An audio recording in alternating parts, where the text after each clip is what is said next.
recognize, let me march along with these protesters. Let me stand side by side and recognize that I want to be part of the solution.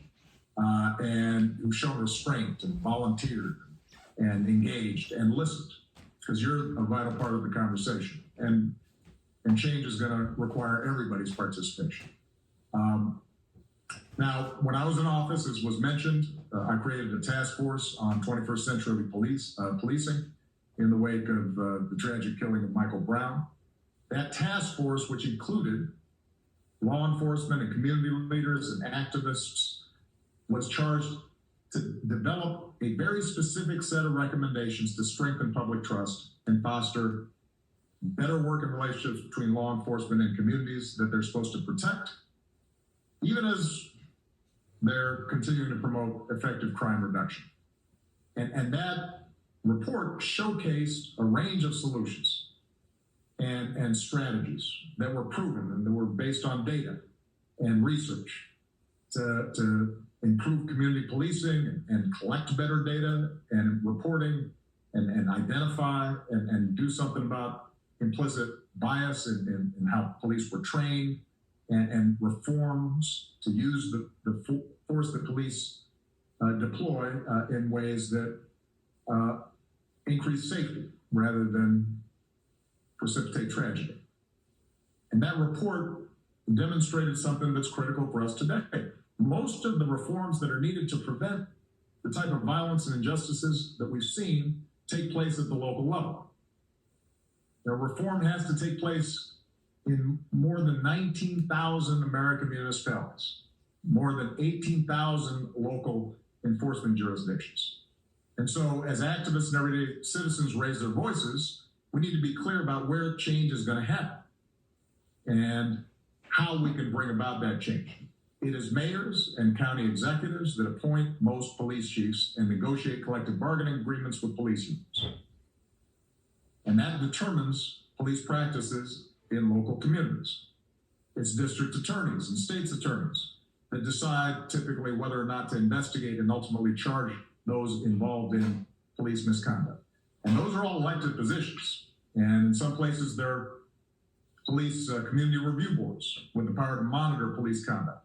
Those oftentimes may be elected as well. The bottom line is, I've been hearing a little bit of chatter in the internet about voting versus protest, politics and participation versus civil disobedience and direct action.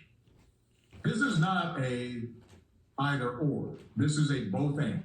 To bring about real change, we both have to highlight a problem and make people in power uncomfortable, but we also have to translate that into practical solutions and laws that can be implemented and we can monitor and make sure we're following up on. So, very quickly, let me just close with a couple of specific things. What can we do? Number one, we know there are specific evidence-based reforms that, if we put in place today, would build trust, save lives, would not show an increase in crime. Those are included in the 21st Century Policing Task Force report. You can find it on obama.org. Number two, a lot of mayors and local elected officials read and supported the task force report, but then there wasn't enough follow-through. So today I am urging every mayor in this country to review your use of force policies with members of your community and commit to report on planned reforms. What are the specific steps you can take? And I should add, by the way, that the original task force report was done several years ago. Since that time, we've actually collected data, in part because we implemented some of these reform ideas. So we now have more information and more data as to what works. And there are organizations like Campaign Zero and Color of Change and others that are out there highlighting what the data shows, what works, what doesn't in terms of reducing incidents of police misconduct and violence. Let's go ahead and start implementing those. So we need mayors, county executives, others who are in positions of power to say this is a priority. This is a specific response. Number three, every city in this country should be a My Brother's Keeper community, because we have 250 cities, counties, tribal nations who are working to reduce the barriers and expand opportunity for boys and young men of color through programs and policy reforms and public-private partnerships. So go to our website, get working with that, because it can make a difference. And let me just close by saying this. I've heard some people say that you have a pandemic, then you have these protests. This reminds people of the 60s and the chaos and the discord and distrust throughout the country. I have to tell you, although I was very young when you had riots and protests and assassinations and discord back in the 60s, I know enough about that history to say there is something different here. You look at those protests, and that was a far more representative cross-section of America out on the streets, peacefully protesting, and who felt moved to do something because of the injustices that they had seen.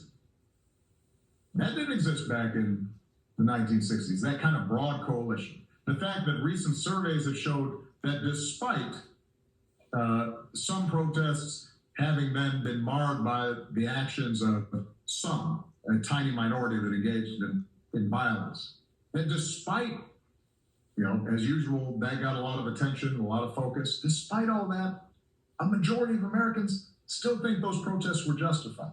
That wouldn't have existed 30, 40, 50 years ago. There is a change in mindset that's taking place, a greater recognition that we can do better. And that is not as a consequence of speeches by politicians. That's not the result of, spotlights in news articles. That's a direct result of the activities and organizing and mobilization and engagement of so many young people across the country who put themselves out on the line to make a difference. And so I just have to say thank you to them and for helping to bring about this moment, and just make sure that we now follow through. Because at some point, attention moves away. At some point, protests start to dwindle in size. And it's very important for us to take the momentum that has been created as a society, as a country, and say, let's use this to finally have an impact. All right? Thank you, everybody. Proud of you guys.